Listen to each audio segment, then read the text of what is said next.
apologize for not uploading last week. My computer was like acting up and I couldn't upload. So that's that. But I am back, so we are going to jump right into the video. 2 weeks ago, so not last week, the week before that, on Sunday when I could post, I posted a video about automatic thoughts, and if you haven't gotten a chance to watch that, I recommend you go watch that, only because I set these videos up in a way that would be most easiest to learn about mental health, and yeah, so it's just going to be easier if you guys kind of follow along that way. But if not, it's totally cool. Everyone learns differently. Today we're talking about distorted thinking styles, and there's actually 15 distorted thinking styles, and I am not going through all of them today. I am doing a 6 to 7 part series on the distorted thinking styles because I want to dive in deep into each of them and explain all of them thoroughly, and I feel like if I just throw all 15 of them at you, first of all, the video is going to be super long, and second of all, you guys are going to be overwhelmed. So today we're only doing 3, and if you can, it'd be helpful to take notes just so you can refer back, or if you want to refer back to the video, that's cool too. So I'm going to be providing you with the definition, an example, and then the steps or solution to really combat this distorted thinking styles. So the first one we're doing is filtering, and if I'm looking down, it's because of my notebook. All right, so the first one is filtering. So filtering, I feel like this one is kind of what we've all heard. So filtering is magnifying all of the negatives and excluding the positives. And the example I have, because I feel like it's so clear, is the news stations. News stations love to filter. They love to bring out all the negatives and scare people, or they love to report on so much crime and all these other things because it gets their ratings up. For some reason, we like to see negative things happening. I don't know. But that's what they do. They love to exclude most of the positives. Maybe they'll throw some in there, but for the most part, when watching news stations, it's always kind of negative, reporting on something bad, right? So that's filtering. Another example I can provide you, personal example, is that, because I used to think like this, I used to think of school as being like, obviously it was a good thing, but I couldn't get out of my head that I was going to have so much debt. So that's what my filtering was. I was going to have so much debt. I wasn't going to be able to pay it back. I wasn't going to, be able to buy my own stuff because of the debt. That I was magnifying all of the negatives without taking in the positives, which is, hey, I'm going to get an education. I'm going to get my degree, which can lead to a good job or a pay increase, or, looking at it that way. So that was another example. That's filtering. And then I'm going to move on to some solutions. So the first solution is to evaluate the thought. So when I say evaluate the thought, it's almost going to be in every step of every distorted thinking style solution. That's going to be step 1.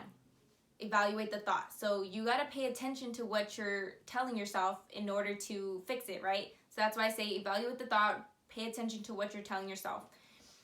That's number 1. Step 2, ask yourself what's good about this situation. So if you're filtering and you're magnifying all the negatives, let's use my school example. I am saying I'm going to have so much debt, I'm not going to be able to pay it back, all of this stuff. Then switch it. What's the good part? I'm going to be smart. I'm going to have a degree. I'm going to make my parents proud. All of those things can be put into perspective, and it's going to help ease whatever anxiety or filtering you are having in your head.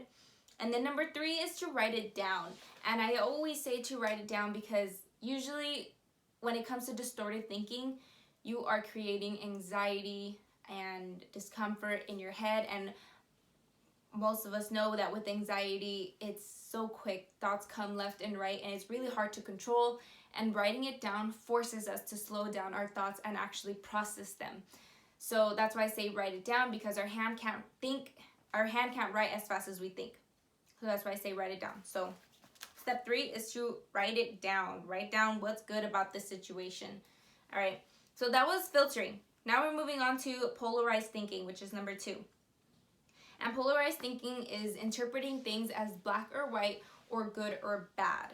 So I feel like maybe, I'm pretty sure all of us have had this experience of polarized thinking. My example I'm using is getting fired. I know some people don't care if they get fired, but I know some people really do care if they get fired, and they go into this polarized thinking mode, which means I'm gonna play it out for you guys. So say I just got fired. I'm saying, oh my God, I'm not gonna be able to pay my bills. I really love this job. I'm not gonna excel in my career. I am just keep going with all of this stuff of why getting fired was so bad, without taking into consideration what's good about getting fired, which is kind of like, a weird perspective to take. Like, what's good about getting fired? Like, you kind of don't think about that, right? But let's move on to the solutions before I continue with the example. So again, the first one, evaluate the thought. Pay attention to what you're telling yourself. So I just told myself, oh my gosh, I'm not going to excel in my career. I just lost my job. I'm not going to be able to pay my bills. I'm listening to myself. Now you're going to ask yourself, is there a gray area? Is there a middle ground between getting fired? Meaning, is there something good about getting fired? Like, so here's good and then here's bad. Obviously, it's not entirely good that you're getting fired. Obviously, well, not obvious. You may be thinking it's bad, but there is that middle ground. Getting fired can be a good thing, right? Because now maybe it forces you to focus on something you've actually really wanted to do, or build your own business, or focus on your fitness more, focus on your children more. There's always something that when getting fired that you can improve on, that's going to be that middle gray area. So that's what you want to do. So when you're polarized thinking and thinking of black or white, you want to look at that in between. What can be potentially good in this situation, and that's how you go about it. And then step 3, of course, is to write it down. So again, this comes with the anxiety. Slowing down helps you process your thoughts more. Also, one more thing.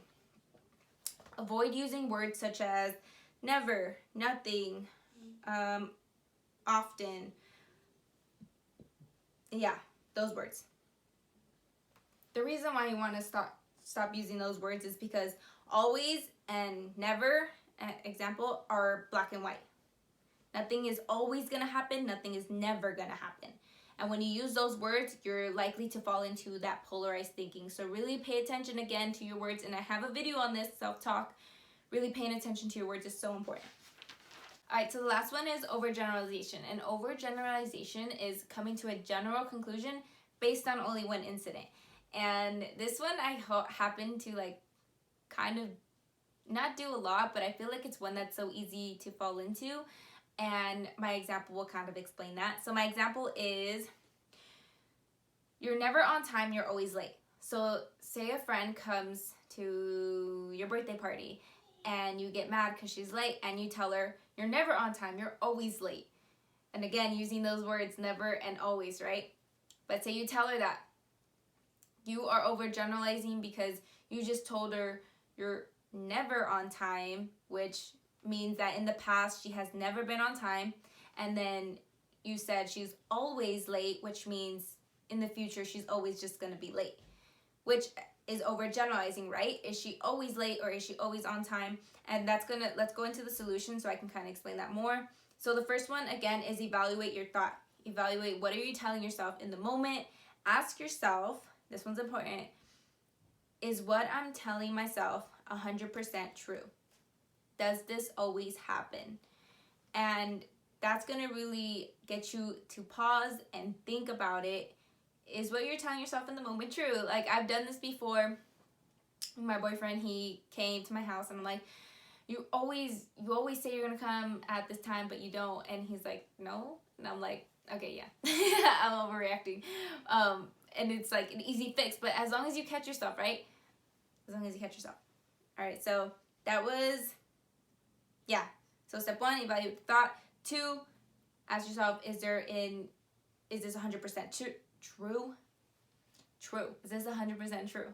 And then number 3, change your language. So instead of saying you're never on time, you're always late, you could just ask them why they're late. You can just be like, hey, you're late, what's up?